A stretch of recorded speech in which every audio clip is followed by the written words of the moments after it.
découvert ici. Et que vous avez découvert Ivoire TV. Ivoire TV.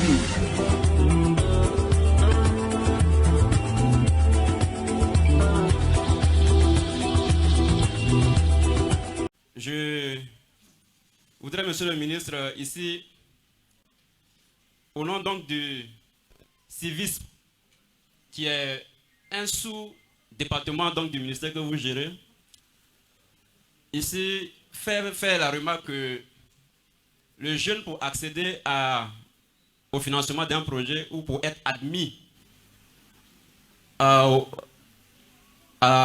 l'entretien de son projet, a besoin de toute sa documentation. Il se trouve que il y en a plusieurs qui, après s'être donc enregistrés ou bien avoir rempli les formalités qu'il faut pour obtenir la pièce, la carte nationale d'identité, ont encore ce souci, au point que ils sont obligés donc de se consoler par les attestations d'identité qui seront reprenables, ou qui seront reprises, on va dire, chaque année. Monsieur le ministre, vous êtes notre président et vous échangez avec vos collaborateurs. Nous vous informons de cette remarque pour que lorsque vous serez avec vos collaborateurs, ils puissent prendre en compte cette préoccupation.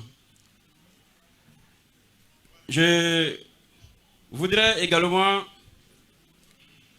du moment où nous sommes dans le département d'Issia, vous inviter, monsieur le ministre, à, si c'est possible, venir aussi à Saïwa, qui est une sous-préfecture de ce département. Saïwa a véritablement besoin de vous parce que là-bas, les jeunes sont, je veux dire, au travail. Mais avec des moyens rudimentaires. C'est pourquoi je salue déjà Alain qui a introduit une doléance dans ce sens. Notre souhait est que vous, si vous donnez satisfaction à cela, que vous élargissez le champ. Aussi, monsieur le ministre, je voudrais ici... Non, on a tout le temps, nous sommes venus avec monsieur le ministre.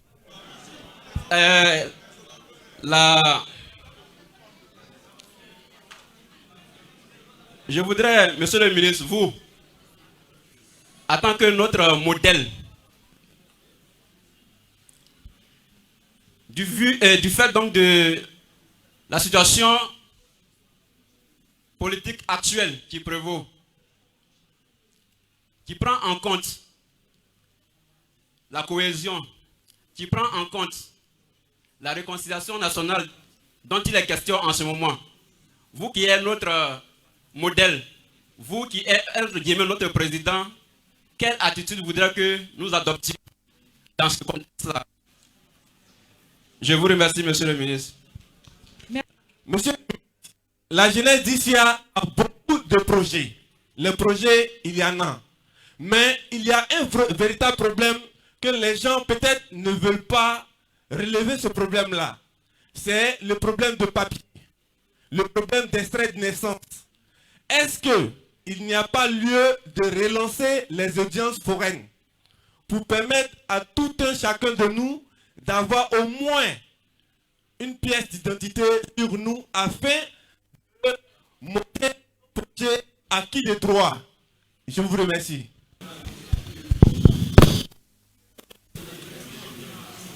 Donc ce que je dis, c'est que on privilégie les projets collectifs. Mettez-vous ensemble pour faire des projets. Et quand vous êtes ensemble, nous on finance plus facilement. Donc j'accède à votre demande, mais mettez-vous ensemble. Et ça permet souvent de régler les problèmes de papier. Parce que si vous êtes un groupe de personnes et que les porteurs ont leur papier, en attendant que les autres aient leur papier, mais vous êtes ensemble dans un projet collectif. Mettez-vous ensemble et vous verrez que nous allons financer plus facilement vos différents projets. Thio a pris la parole pour dire qu'il n'y a pas d'acte culturel. Bon, ça, il faut voir avec le maire. Monsieur le maire, il faut il faut les accompagner dans les activités culturelles. Je verrai à mon niveau la petite contribution que je peux apporter, mais c'est quand même bien que pendant les vacances, on puisse les accompagner dans leurs différentes initiatives. Madame le député, les élus et cadres doivent vous accompagner dans les activités culturelles. Donc, et moi, je verrai à titre personnel ce que je peux faire aussi pour vous accompagner. Pour les subventions qui sont apportées à l'occasion de la COVID-19, ça a été géré par le ministère de la Solidarité. Hein. Donc, il y a une liste qui a été faite et il y avait un budget pour l'année 2020. Là, nous sommes le gouvernement est en train de mettre en place le budget pour l'année 2021. Donc, il y a une première cohorte de personnes qui ont bénéficié de ces subventions en 2020 et dans les prochaines semaines, donc ceux qui n'ont pas eu en 2020 pourraient bénéficier donc des subventions. Il faut juste actualiser vos documents auprès du ministère de la Solidarité.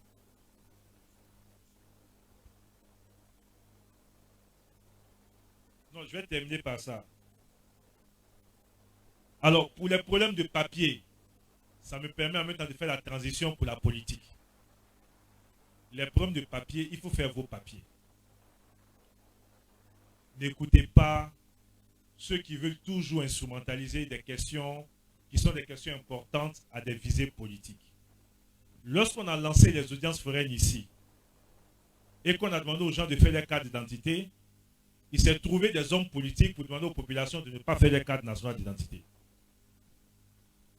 Il s'est trouvé même des jeunes dans des sous-préfectures qui sont allés casser même les valises d'enrôlement.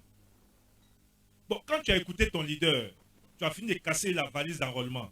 Tu n'as pas fait ta carte nationale d'identité. Aujourd'hui, pour avoir financement, on dit que tu n'as pas de papier, on ne peut pas te donner. Or, ton leader, lui, il se la coule douce à Abidjan. Et très souvent, même ses enfants sont en Europe en train de faire leur formation. La carte d'identité matérialise votre citoyenneté. Ils ont fait un débat même sur le coût de la carte nationale d'identité.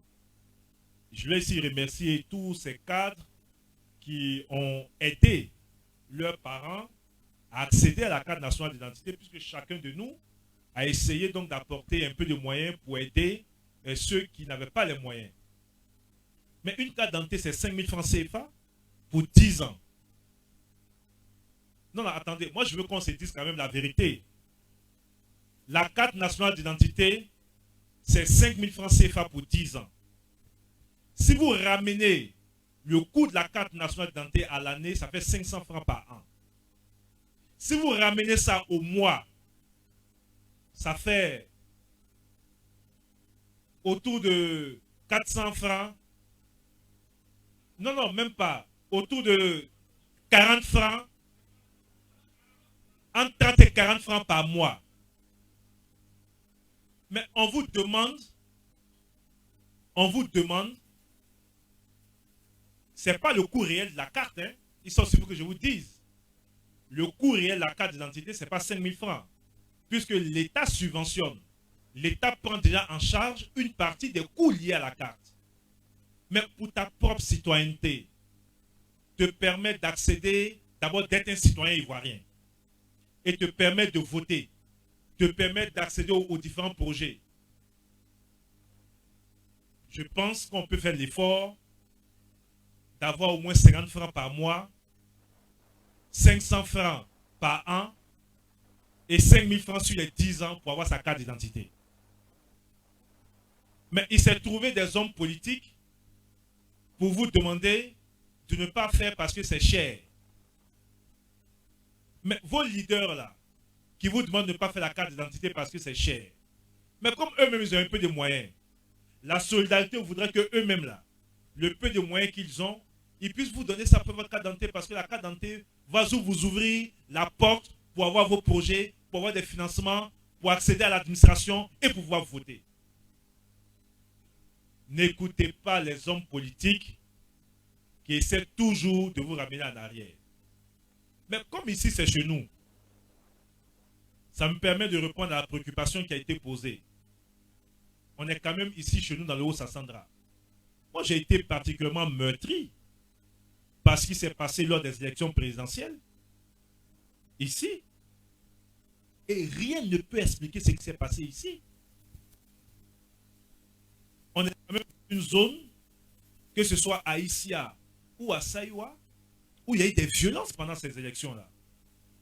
Pour des populations qui ont toujours vécu en paix et dans la quiétude.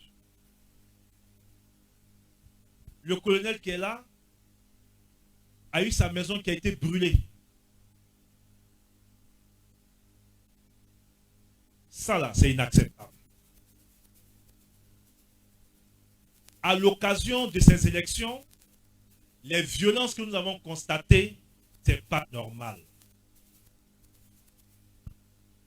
Le premier conseil que je peux vous donner, c'est déjà d'éviter les actes de violence qui ont été posés. Aujourd'hui, avec le ministre Tchagba, le président est en train de régler le problème d'eau ici à Issia. On a entendu deux discours. Le discours de M. le maire qui dit que depuis 1974, il n'y a pas eu de travaux pour l'adduction en eau potable ici à Issia. 1974. Ça fait 47 ans. Beaucoup de jeunes n'étaient même pas nés. C'est-à-dire que vous, là, vous êtes nés dans les problèmes d'eau ici à Issia. Le professeur Alphonse Djidje Madi dit que lui-même, il remonte jusqu'à 1955. Et que pour fuir le problème d'eau à Issia, ils étaient obligés d'aller donc à Daloa pour aller à l'école. Mais quand Alassane Ouattara, le président Alassane Ouattara, décide de mettre l'eau ici à Issia et de faire en sorte que dans les prochains 18 mois, toutes les populations d'Issia aient de l'eau. Est-ce que... Non, attendez. Non, n'applaudissez pas. Non, laissez-moi me concentrer et aller jusqu'au bout de ma logique. Quand le président décide de mettre l'eau ici à Issia, est-ce que l'eau qui va couler des pompes là, c'est seulement les gens des RAGP qui vont boire? Ou bien l'eau va dire, mais comme toi tu es FPI, tu peux essayer, ne me bois pas aussi. L'eau qui va couler des pompes, c'est pour l'ensemble des populations. Tous les villages qui sont électrifiés, et on a eu des témoignages. Mais est-ce que là où on a mis courant, c'est les villages qui sont RHDP? Ou bien le courant qui est là-bas, là, c'est seulement pour les gens qui sont du parti du président? Ou bien le lampadaire qui est là-bas n'éclaire que ceux qui sont du parti du président? Quand il n'est pas du parti du président, il s'éteint en même temps.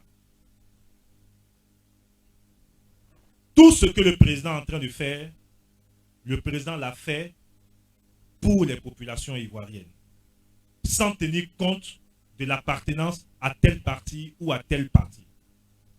Les autres, ils ont honte. C'est aujourd'hui, ils savent qu'on peut prendre un pays et puis on peut travailler. Parce qu'ils ont passé leur temps à s'amuser. C'est aujourd'hui, là, avec ce que le président est en train de faire, ils savent qu'on peut prendre un pays, on peut gérer un pays et puis on peut travailler. Mais ici à Issaïwa, il y a eu beaucoup de ministres qui sont passés ici. Hein? Et des ministres non moins importants qui, à l'époque, étaient même les amis et les frères du président de la République. Mais lorsqu'on est fils d'une région et qu'on a la chance d'être auprès d'un président de la République qui tous les jours doit faire des arbitrages parce qu'il n'y a pas suffisamment de ressources pour gérer tous les problèmes. Donc tous les jours, c'est des arbitrages pour voir qu'est-ce qui est prioritaire. Chacun des fils va auprès du président. Monsieur le président, vraiment chez moi, là, il n'y a pas l'eau. Monsieur le président, chez moi, là, il n'y a pas goudron. Monsieur le président, chez moi, là, les jeunes, vraiment, n'ont pas du travail. Pour que ta voix soit la plus entendue et que le président apporte le développement. Mais ceux qui n'ont pas pu faire ça hier pour vous, et sur ça, on ne peut pas être d'accord. Ce n'est pas parce qu'eux n'ont pas pu faire ça qu'aujourd'hui, ils ont d'autres frères qui sont avec le président, qui, eux, ont pu obtenir des choses auprès du président pour l'ensemble des populations, que par jalousie et méchanceté, on va venir gâter le travail qui est en train de se faire. Il ne faut pas accepter que des gens par aigreur, jalousie et méchanceté viennent vous manipuler pour gâter le travail qui est en train de se faire. Le président Alassane Ouattara va faire 5 ans. Après les 5 ans, vraiment, il veut se reposer. Mais j'ai dit, à condition que les autres se reposent aussi. Parce que ils veulent pousser notre président pour aller se reposer alors qu'eux ne veulent pas se reposer. Eux tous n'ont qu'à aller se reposer. Parce que si eux ne se reposent pas, comme notre président il est plus en forme que eux, bon, si eux ne se reposent pas, nous on va demander au président aussi de ne pas se reposer et de continuer. Mais quand le président de la République, après avoir fait son travail, va décider de passer la main, est-ce qu'en partant, il va partir avec tous les projets de développement qu'il a mis dans nos villages, dans nos régions? Donc vraiment, le conseil que je peux vous donner, et vraiment j'ai souhaité rencontrer avant les élections les présidents, j'ai eu une rencontre avec les présidents des jeunes de tous les villages, mais apparemment ce qu'on s'est dit là, beaucoup de jeunes, et ça je ne vais pas mentir, hein, beaucoup de jeunes n'ont pas suivi ce qui a été fait. Puisque par endroits, dans des villages, on a vu que les gens se sont comportés normalement. Mais on a vu aussi que dans des endroits, il y a une minorité de jeunes qui ont été à la base des différentes violences. Tout ce que vous avez demandé, le riz on doit faire, et TIMO, service civique, est-ce qu'on peut faire ça si on coupe bois pour barrer les routes, si on empêche les préfets, les sous-préfets de faire leur travail, si on empêche l'administration de faire son travail? Donc la première des choses que je vais vous demander, militez dans le parti politique que vous voulez. Vraiment, choisissez les leaders politiques que vous voulez. Je ne suis pas venu ici vous dire d'aimer Alassane Ouattara plus que tel ou tel. Chacun a les yeux pour voir. Si vous estimez que ce qu'Alassane Ouattara fait là est bon pour vous, vous allez suivre le président Alassane Ouattara. Donc, il ne s'agit pas de vous dire d'aimer ou de ne pas aimer telle ou telle personne. Militez où vous voulez, appartenez au parti politique que vous voulez, mais de grâce, demandez à ceux qui ont tout eu, qui ont eu l'opportunité dans nos régions de faire des choses pour vous, qui n'ont rien fait pour la jeunesse dans nos régions, et qui ont honte parce qu'ils n'ont rien fait pour les jeunes de notre région, de grâce, qui ne quittent pas Abidjan pour venir manipuler les jeunes, pour venir gâter le travail que nous sommes en train de faire. Donc, restez sourds à tous les discours de division qui vont se faire. Moi, j'ai été, et c'est par là que je vais terminer, alors qu'on est dans une région cosmopolite, alors qu'on est mélangé. Mais on a pensé qu'un certain nombre de problèmes étaient totalement derrière nous. Mais à la faveur de cette élection, par endroits, c'est Djoula Baoulé qui se battent, ou bien BT, Djoula qui se battent, etc. Alors qu'on a des BT qui sont RHDP. On a des BT qui sont PDCI. On a des BT qui sont FPI. Mais ça ne correspond à aucune logique. Si ce n'est la manipulation qui est faite par des cadres qui n'ont rien à offrir à vos différentes régions. Moi, je souhaiterais que vous nous invitez.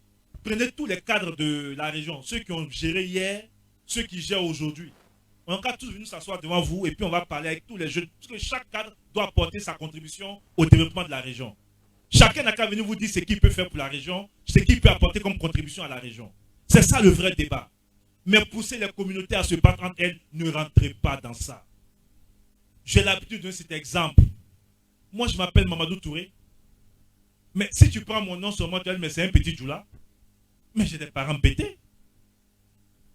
Donc, à cause des politiques, d'aller tuer mes parents bêtés, je ne pourrai jamais le faire.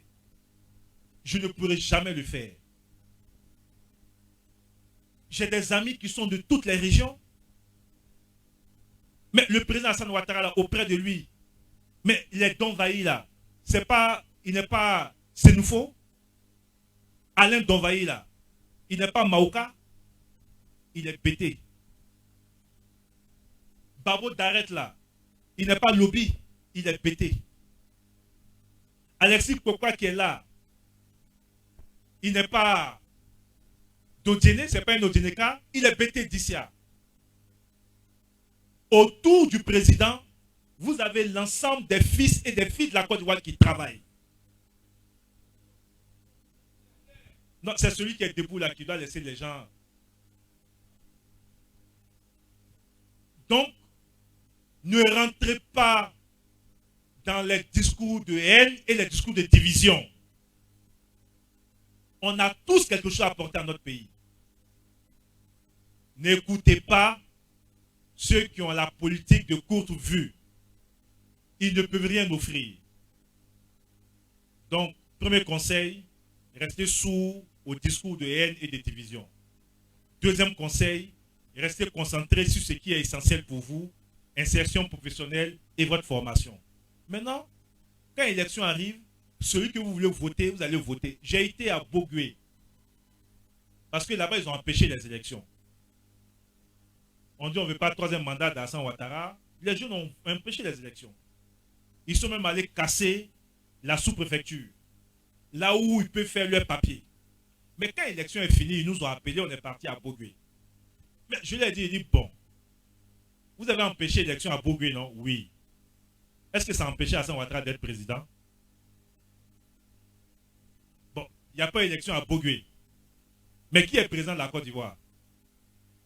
C'est Alassane Ouattara. Vous avez cassé la sous-préfecture. Aujourd'hui, pour accéder aux services de l'administration, pour faire même vos papiers, il n'y a aucune possibilité de faire vos papiers. Est-ce qu'au moment où vous étiez en train de casser la sous-préfecture, vous saviez que en cassant la sous-préfecture, vous n'aurez plus de possibilité d'accéder aux actes administratifs? Maintenant, vous regrettez. Parce que pour faire vos papiers, vous êtes obligé de quitter Bogué pour aller jusqu'à Daloa. Ils ont demandé pardon. Avec les autres cadres, on a mobilisé d'argent, on a reconstruit la sous-préfecture de Bogué. Et je leur ai demandé de prendre l'engagement de ne plus faire ça. Si vos leaders vous demandent de casser, eux-mêmes ils n'ont qu'à mettre leurs enfants devant et puis eux-mêmes n'ont qu'à venir casser d'abord.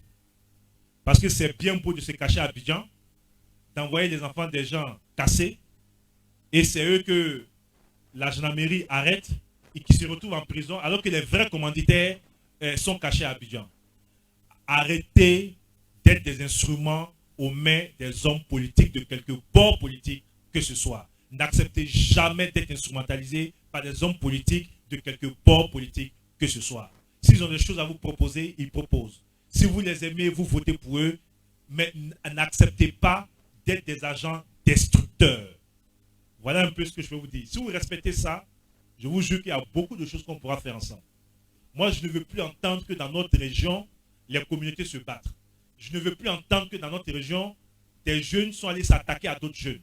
Je ne veux plus entendre que dans notre région, on ne respecte pas les chefs, on s'attaque aux chefs.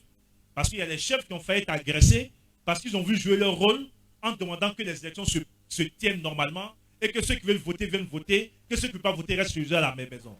Je ne veux plus entendre ça dans notre région. Si on peut signer ce pacte-là, oui, en ce moment-là, tous les projets que le président est en train de mettre en œuvre, vous allez profiter.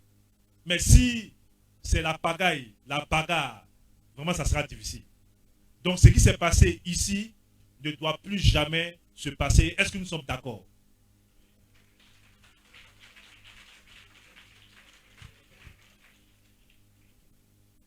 Et il faut donc aller faire vos papiers.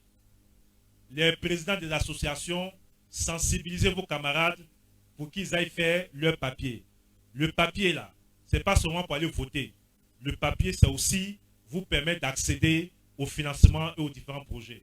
C'est sur ces mots que je voudrais mettre fin à mes propos. Remercier donc l'ensemble des élus.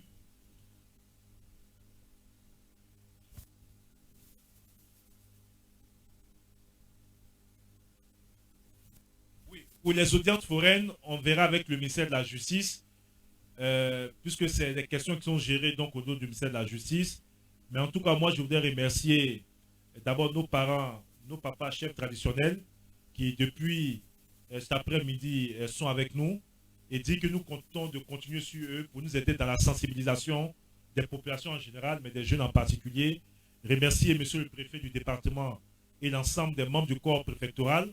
Je sais que la tâche a été très difficile pendant la période donc électorale, mais au nom de l'ensemble des jeunes du département, vous présentez nos excuses pour tous les torts qui vous ont été causés et ils ont pris l'engagement que ça ne va plus jamais se faire. On est d'accord? Non, j'entends pas. Est-ce qu'on est d'accord que ça ne va plus se faire? D'accord. Remercier les cadres, Alexis et les autres, pour ce que vous faites et que vous continuez donc de faire pour les jeunes. Et nous allons nous organiser pour accentuer nos interventions ici à ICIA. J'ai entendu le message. Il y a beaucoup de choses qui sont faites, mais vous demandez encore plus. Donc, je vais voir mes collaborateurs pour qu'on essaie d'accentuer nos actions ici à ICIA. Et je promets donc, avant le mois de septembre, je promets donc de faire un tour à Saïwa pour une rencontre avec les jeunes donc, de Saïwa. Merci beaucoup et à très bientôt.